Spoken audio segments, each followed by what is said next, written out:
I just urgent call. You can get run around. Yeah, say come. Video. You already Mommy yeah.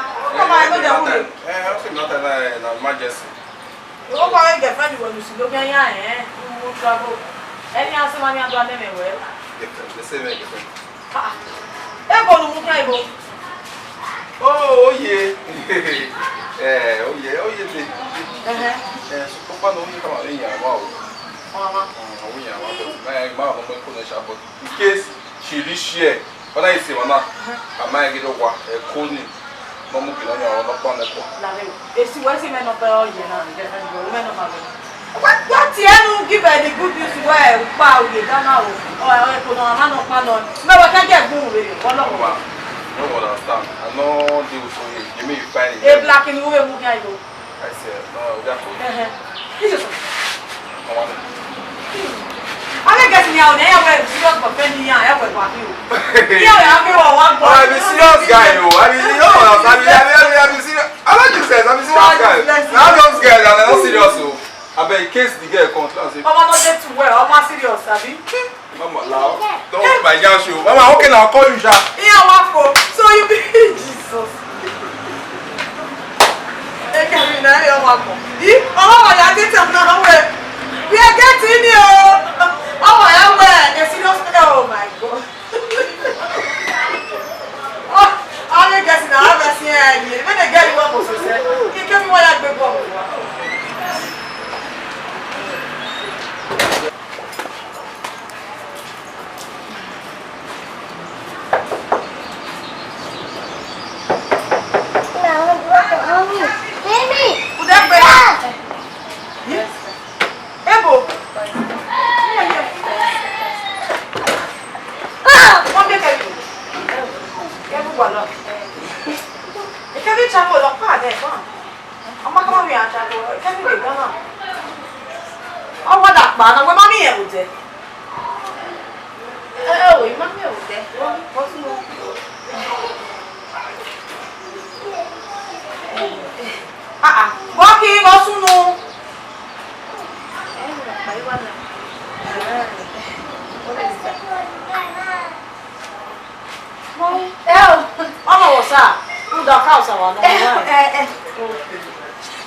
fio. Ye ke mu ya se.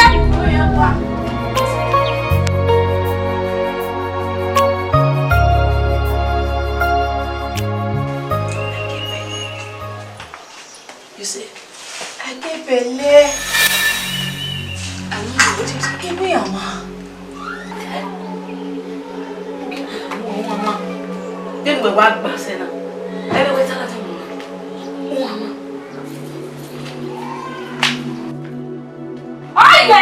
Oh yeah. Who was so? Who was there? The women are one allow. The women. But I didn't wait there. Where's your man? Where's your man? Oh my God. Me. Eh, wrong of your phone. Who that way? Who that way? Now, not forgive you. What your phone? Eh, no, you will. Oh, someone went for the bed. Me no money. Oh, what's my name? Oh, I cannot do. Oh, Thomas. Oh, man, I'm working here. Yeah, a cabin of my correct. Oh, check on your go. The way very quasi, very tasty. Eh, okay. Eh, say, oh, this boy is irresponsible. Everyone, everyone to have your way. I can't tell. Oh, we are well away. You're not tired of I'm telling you that the best. Eh, well, on way. See, I bet, moon your top. I can take a river. All the year, I will. No way, that dirty pig. That goatee cat. All the power. My will go here. The way Now go living at your Bye! Then we. Why be that? He tell me, they don't know no yabo, or nothing call me. Huh? And this person now, what kind of that day? What to make for say? Eh? No one can now. Oh, no, oh, my see. Oh, where you are. Eh? Oh, yeah! What's that you go for? 300, 200, 100. What am I eh? Eh, Gavi, or maybe 1 year waiting with them. Me my name money ko na logo egbe so. Imagine that for way. Aboya no, that make me. E mo wa pele. Ke ba wo to pa ifra. Wa pa wa na re. Mo bi opo emu. Yo e ke no yari. Wali makame. Itama wa ne. La wa la.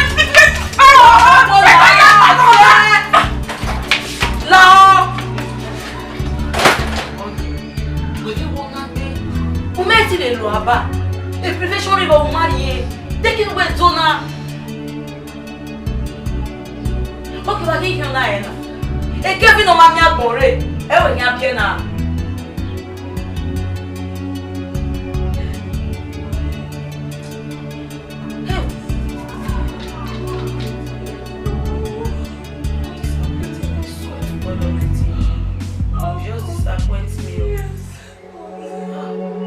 Abana, you go abana 50 naira, you go 100 naira. Why you buy your?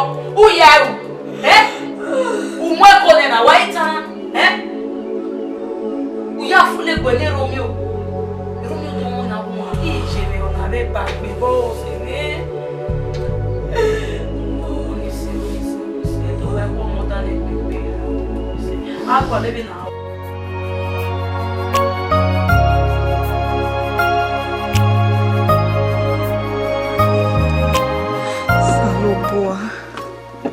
Salobua, muwati yobole mweme yana. Ha. Mene Romeo umese. Mene umese.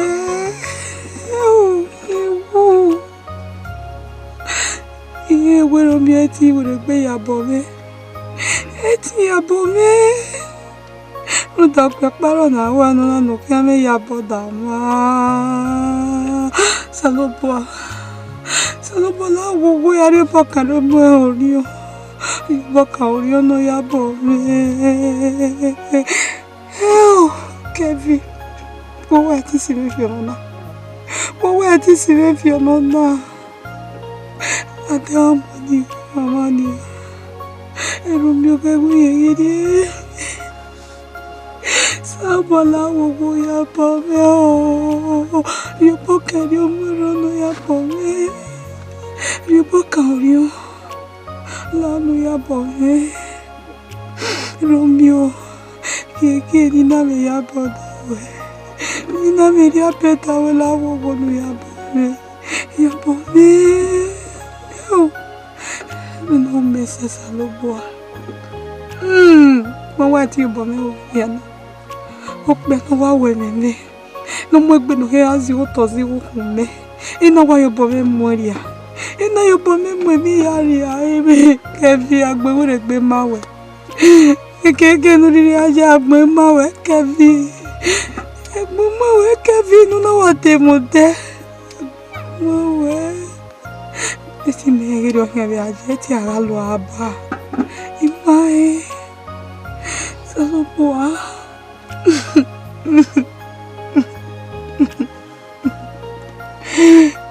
Romeo Yameo, Romeo Yameo. Saloboa, you bokaro mora, no yabome. Saloboa, you bokaro mora, no yabome.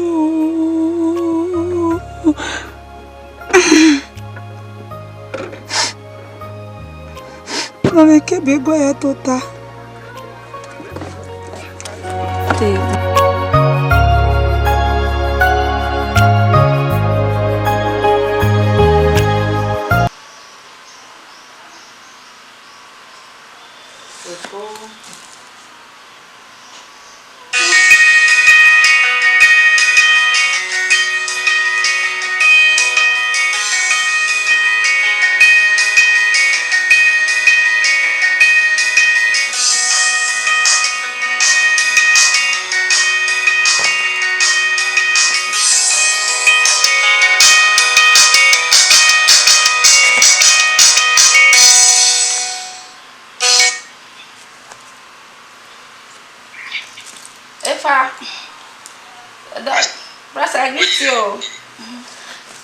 Yes, say.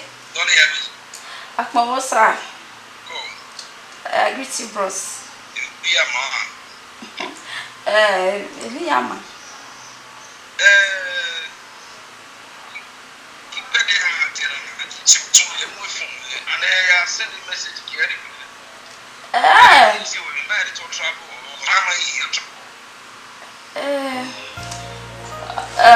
I'll tell her, yeah, she's fine. Who call her? Mama phone. He call her mama phone. What is happening? No. Talk for me. Okay. Talk to me now. Oma, let me just let the cat out of the bag. I believe you are a matured person and why we understand.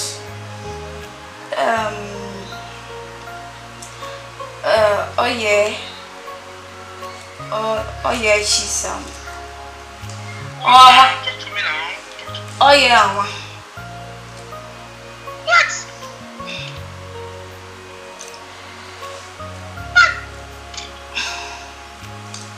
It's a guagua. It's one boy.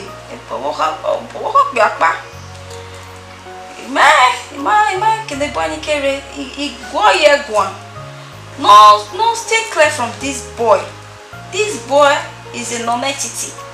Omaho, imagine no ya de bolo leo. Imagine no ya moteme. Ye ya go egwa. Oh yeah, mutia brother Romeo. Wesin gbe oga reban, oga re rokai. Oteme me akwa ole yeke o efa. O to ri maige. Owe okigbera yen. How? Who has no e? I see no more call because we may even make we act am we. Because we were run now, egbe wa pose me for. Very you are ya, you are take ya kakabo. I talked to her but I'm listen. This is a girl that I love, the girl that I've sold my life, the girl that I don't know what is going on. What's wrong? What is it like? What's the problem? Ye woman o. Ba woman, me no see e. E dey take aye. Me ne o ko pia na no ye ne. Me wa gbo no la brother no egui. La wo wo.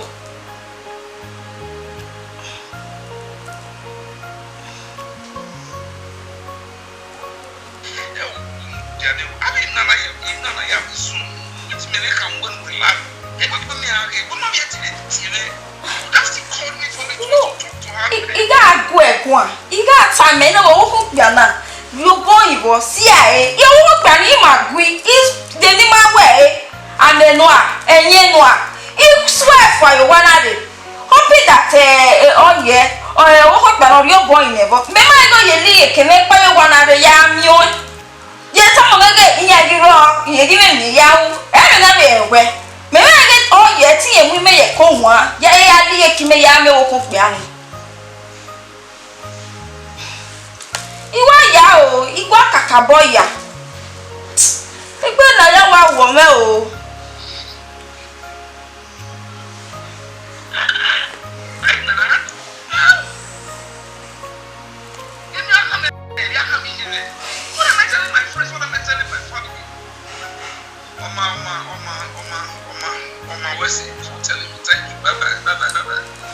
La agree o.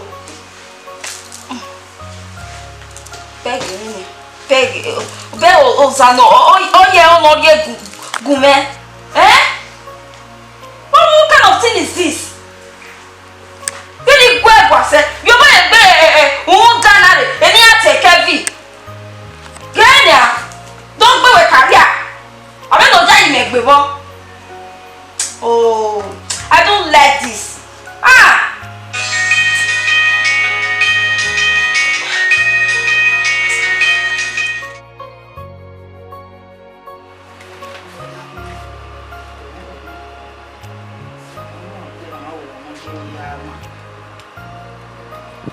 Hello? Romeo. Mon amour. Oi. When I will do ya. Ya ye be ma o. O be no voice we wa yo ye no lo. Ya ye me lo. We.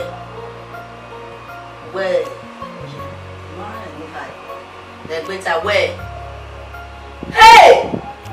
Romeo, where? It's the better. Where? Yeah, Bucky. What time are not one time, Romeo? What's the way we know my day of here? It's the hour better with my day. Well, what from my young man? The boss. Romeo, my one. The boss. Oh, what's your hammer? Oh, what are we here? Oh, see, I knew not to my dead or not by day. It's possible now. Yes, it's possible. What do they know? I'm never to go anywhere. You shot it. You might come with them nowhere. And no boyfriend is saying a wimple. There you can already. No matter where. Oh, when I was in a bulky, or was in a bulky, or was in a bulky. Oh, we are professional now. It's possible. You won't blame her for it. Because I get here burying. You never took it. Uma took it. You never take it, you know. You know him a doctor. When I will let you so no. Buffo, you won't loan it or that. We may not women were not on a Reziana. Top Gumero one after you were very dashing. What he buys now where they are agreement to buy Vanna or Yella. Oh, well, I'm very old. When you will better, or when you had a baby, you know, when I get son and I went to Tagaka. Oh, whenever you talk whether they now wear New York Bay Babu. Yes. She is a woman and she needs to always feel alright. If you go on and know you're back in your really love me. You understand? Yes? Oh, they can Romeo or Yankee Sonia. Oh, Sabak with me. I'm not coming over with her.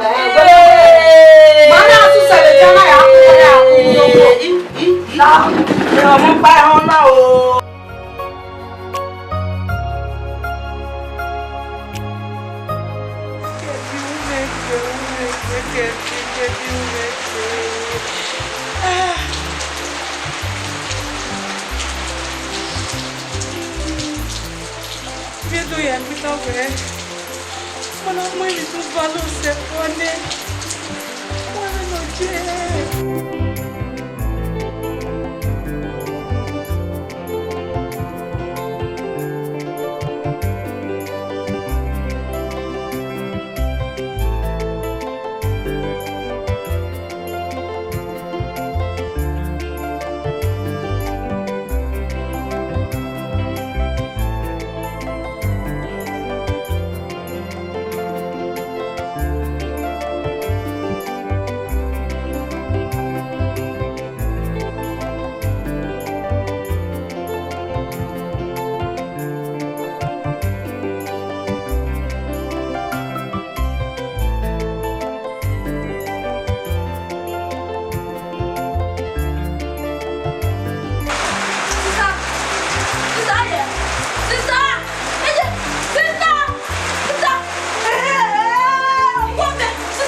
Obia pa mi aye.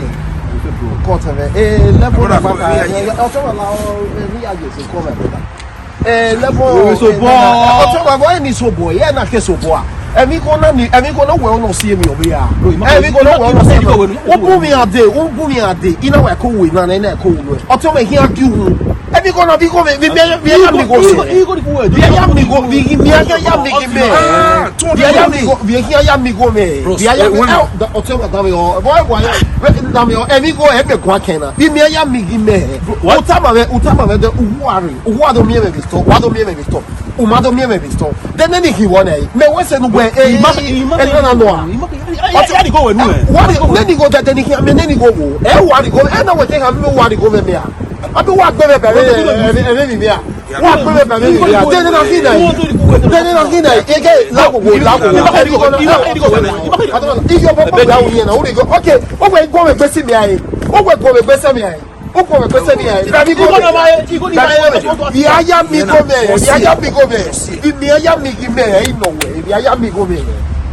Bi aya mi go me. O tama me we aya mi go me. Come on, man. Afimado. La go go. Bro, akwe. Come on, man. Do me akwe.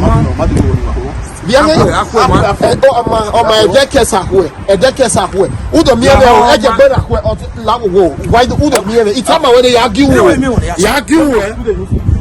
Ayi ko na mene ye ma umajadi do le no do asi e ni ba e ado asi we e be fe no mai no so no abeg Ọ̀rọ̀ wọ́n ṣe wọ́n kò gbé sí mi ha. A ko mo dan le pele. A be mi amezi ya ko mi se gbere. Em no so ni. Obije mo. Se mo. Ye seti do se we ayo. The way he got a red one to that woman. And also, ni. So, my day will not see well. Oh, you will. Okay, you don't need.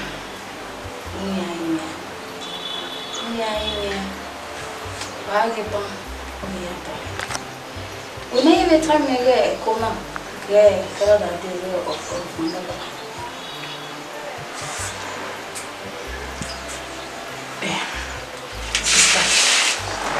Eu não sei na fama hoje. Mas que ele não vai se maquiar aqui. O Ayawa Macani. I go and one me like Mary Kington. Imame courage, the higher boy. Do este ni we ni son. O se ni mo ti. So pa wa ke wo he e mu we wo mi. Mi no gba ile. Mi no gba. So that e no ma e ma ya gba lo no. Ki me ki mo se. Ha? No ya fuck up really. Ani ono ke me ne mama ne ya bio. Ha? Nene ke bi le goni. Oma disappear ne. Oma ile fo. Oma e tasi. Mo ya iwe. Lomi go ye kuni we. Aye pa. Ni sama. Ka bo yin we gbe bi o to ni ayin yen. E wo mo no gba de mi o bo tan si. So e ni sa ni se. So mo ki. Si. Go.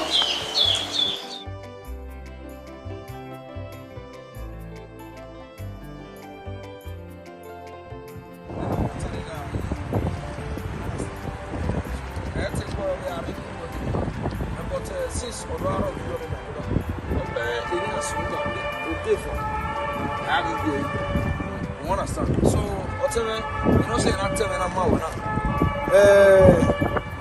Yaka Yaga in the since the baby, you know, in the Kayaga, but I don't know what we are going to do. What you knew in the Rambo need that man, only back. Several city, my back, a city one. Here we are advancing a year of Kuni, every no but my brother, echo a remo Kuni. Maria, because is it you gonna mean in Nigeria? Here, little one, let's see. Who down to Mudan? I gonna mean Nigeria. Little one, let's see. What you get on board? Where Rambo Mudano, Yakin, Yakama. What you get? You know that one. She said, what, Maria, we're going now. Who see look at you here? I'm not gonna mostly gonna mean Nigeria. And where, anywhere. But I'm very sorry, but Ojane many time there you come in you and then the 20 euro na kon kan wo ko le meri erki money me to money me wo ko ni meri ko ni ki in Nigeria money me to o te pa no yiwe mu o ni wata no ruwe ru da won mani bia na gbeso ma gbe ma e o ma ki ma weso we train station afi mero cha nsu we ma la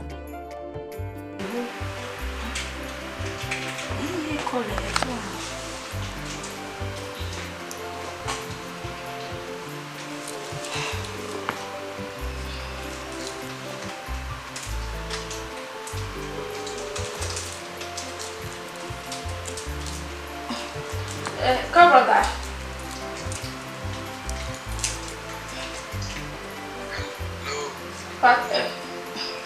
Tomosa. Odavo. Omo, te wa call we sin. Ma we fo. Na de tu te mo nu la o. Nu mo ezofo.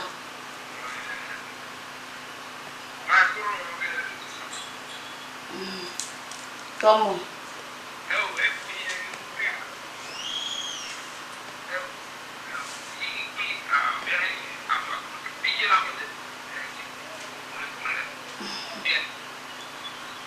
Okay. Se we tu ye mo yen ro gan wa. Nula o se na call ikero da de ni me na irin awe. Nula o wo. Nuri abo teme. Nula o wo la o brother la o. We are born for.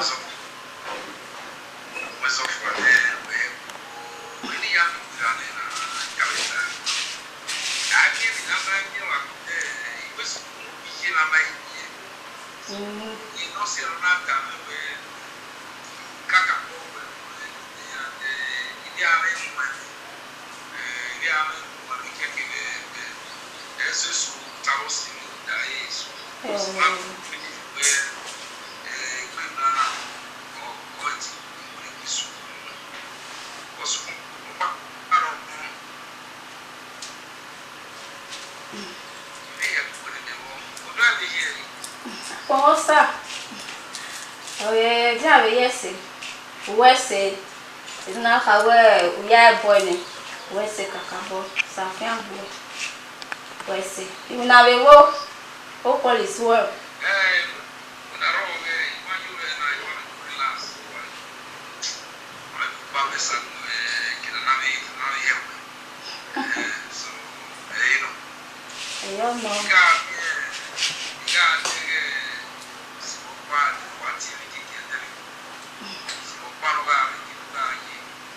Oh, hey Joy. Joy here. Yeah, Joy's here.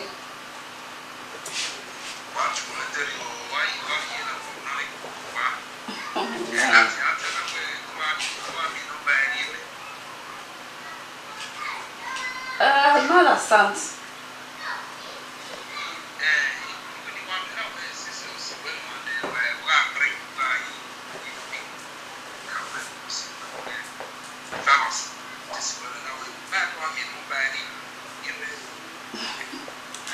Hey brother, Sabi. Where you going to give me? Oh, if back I was in a working, why only? How go? I can't go away. I can't go down walking your hand. Every else, I take my working, do I must see me. Only it's a problem. So, what's a man? Walk by me before he said to the most the moon way. No. Agbonga boye gbe mi as a degree is here me assetting to now.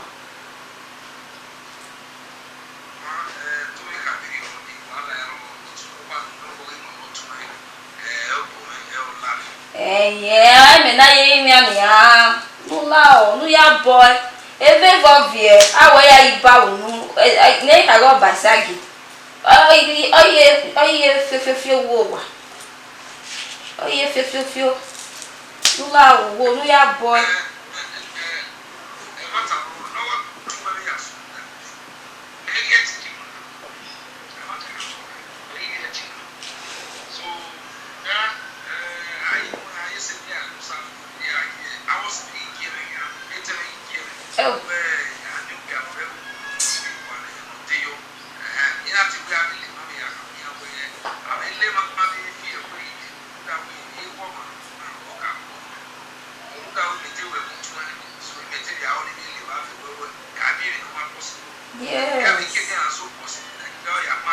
What's a no?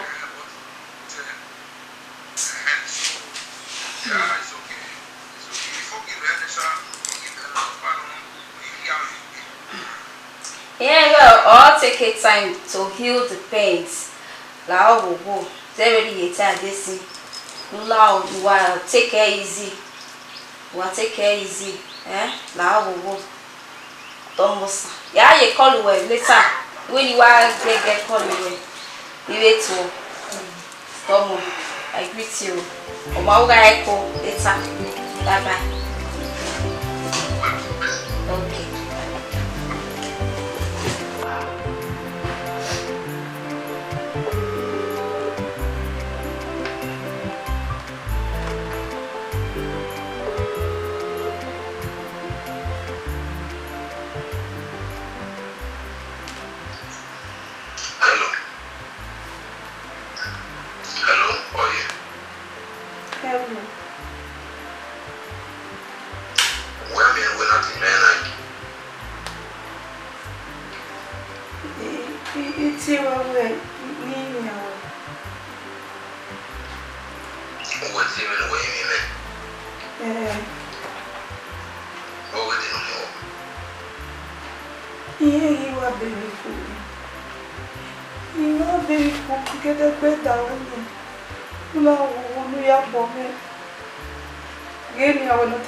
Baby, oh, you're eating to now, we are fed. You are coming now.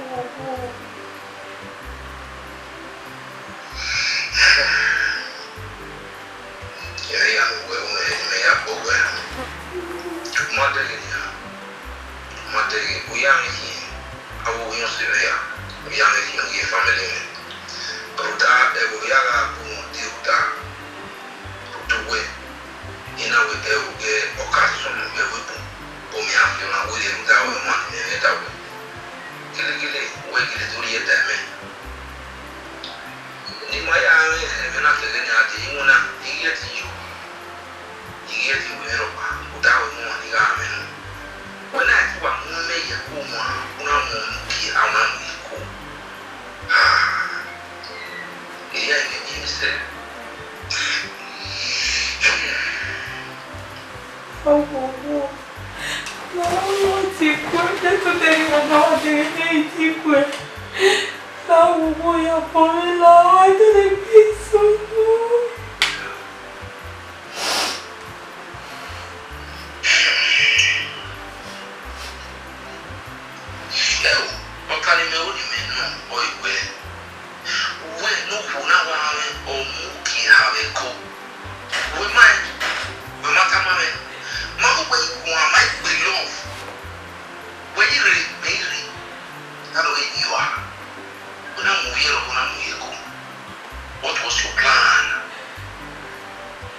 Again, you know now.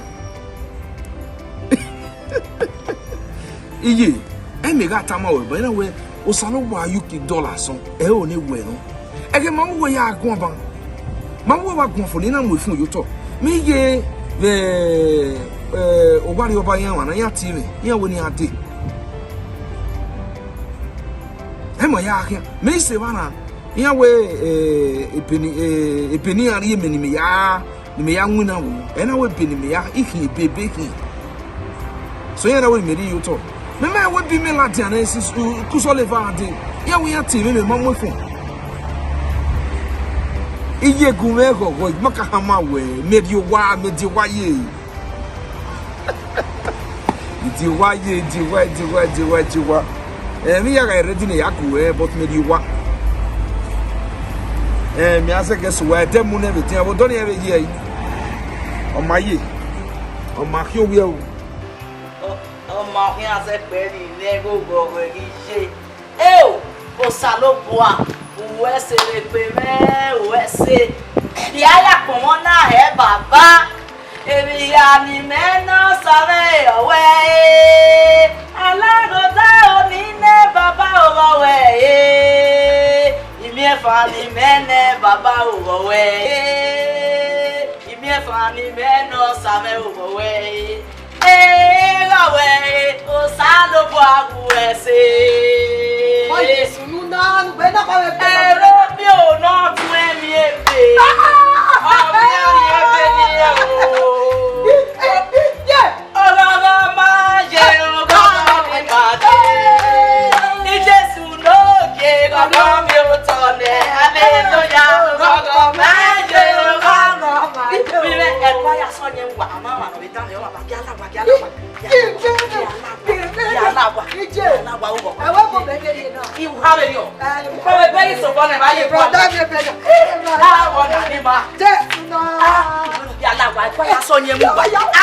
time ho mapa ja la wo ba. Ja wo ba, ja wo ba. Ano? Oye. Ese.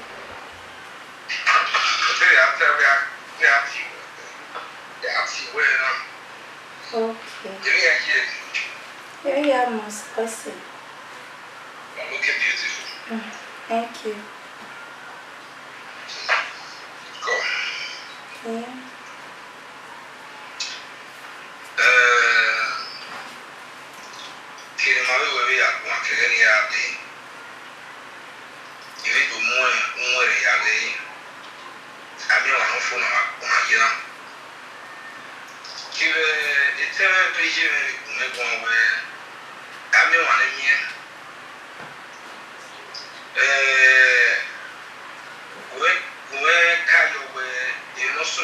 It's part of the experience of life.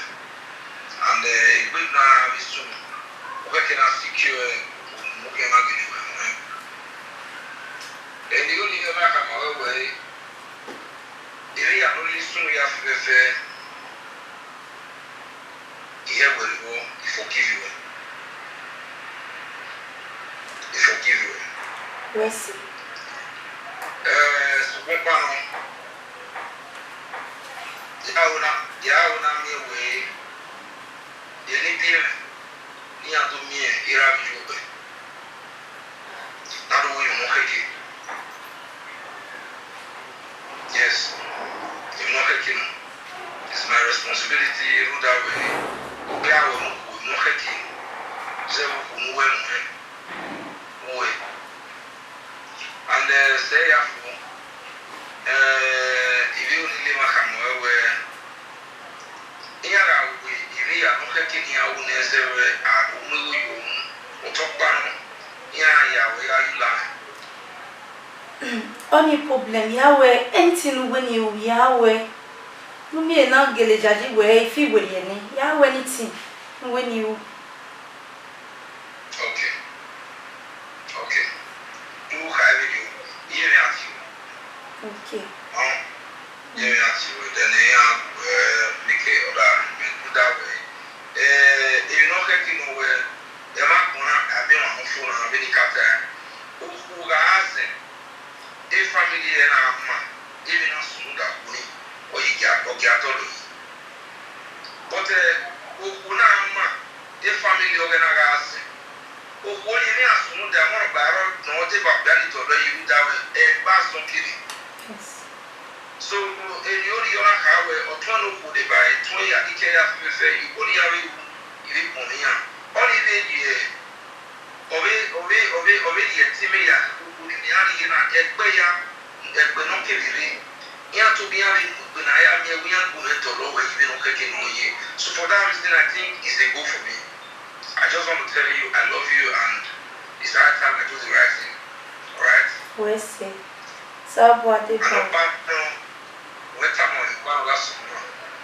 Well, Mammy, I'm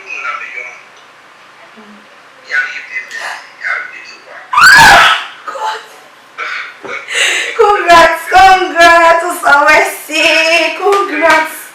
Jesus. I didn't know that you was Awesi. I'm so happy for you. God.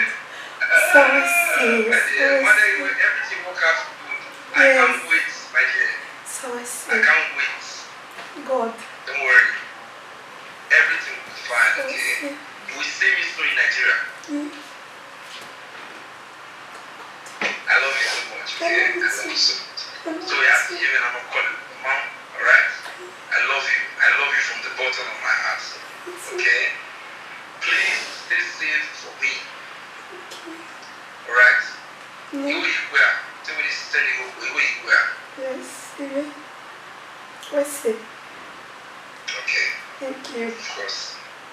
Alright. I love you. So we kiss your mama, so we kiss your mama, so we kiss your mama, swear. That's a very good Alright, my darling, I will leave you now, okay? Let me go back to work. Alright. We'll see. I love you so much, eh? Thank you. Take care. Thank you. Bye. Thank you very much. Thank you, God. Thank you.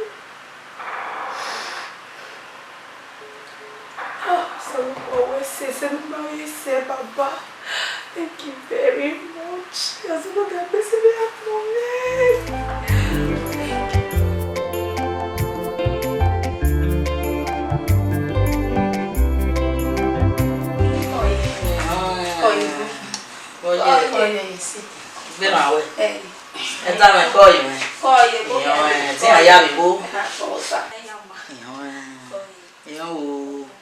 Oye, gbogbo ayé jẹ́ Ebe maye. kọ́ mi mẹ́. Omi mẹ́rẹ̀ ẹ̀rọ mi rẹ̀ ọtí mi. Ọ̀ká màá mẹ́sẹ̀ bẹ́ẹ̀ ni ọgbẹ́ èmi ya fẹ́fẹ́fẹ́ ní ọ̀sùn ní ọgbẹ́ra ọ̀hún yẹn ya bọ̀ wẹ́ mi. Ọ̀hún yẹn forgive you ọ̀hún yẹn hẹ́wẹ̀ ọ̀hún yẹn igwe. Gbẹ̀rẹ̀ ayé mi ẹ̀ wo bí mẹ́ni ẹ̀rí ọmọ mọ́ nìyà ìwọ̀n ẹ̀mí nà máa ní. Nínú ìhà ni gbìn ẹ̀yà bọ̀ wẹ́yìn forgive you so many jẹ́ mẹ́rẹ̀ yà bú wẹ́. Ọ̀tá màá mẹ́sẹ̀ bẹ́ẹ̀ ni ọgbẹ́ ní domi ẹ̀wẹ̀. Ní táàmù àwẹ̀wẹ̀ ìyẹn mú ẹgbẹ́ nìyẹn ìhìn àdó yà mú ìwé oyù ọ̀hún ìhìn àrí ìwẹ̀ yàn áyà wẹ̀wẹ̀ marriage. Nùwẹ̀ ìyá táàmù ẹ̀rọ àbí ju ẹ̀ ní àwẹ̀ rẹ̀ ìpìlánì ma.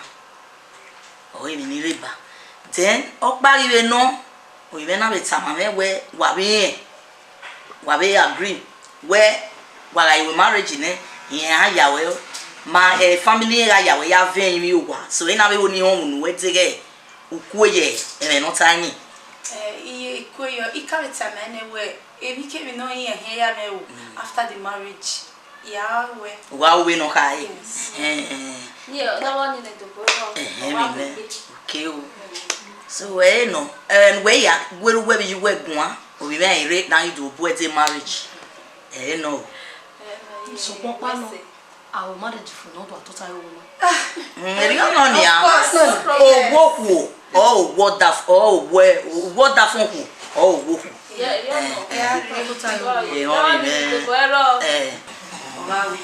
so we ni ka ma na we ko yo ije ikata me ni kwijo agree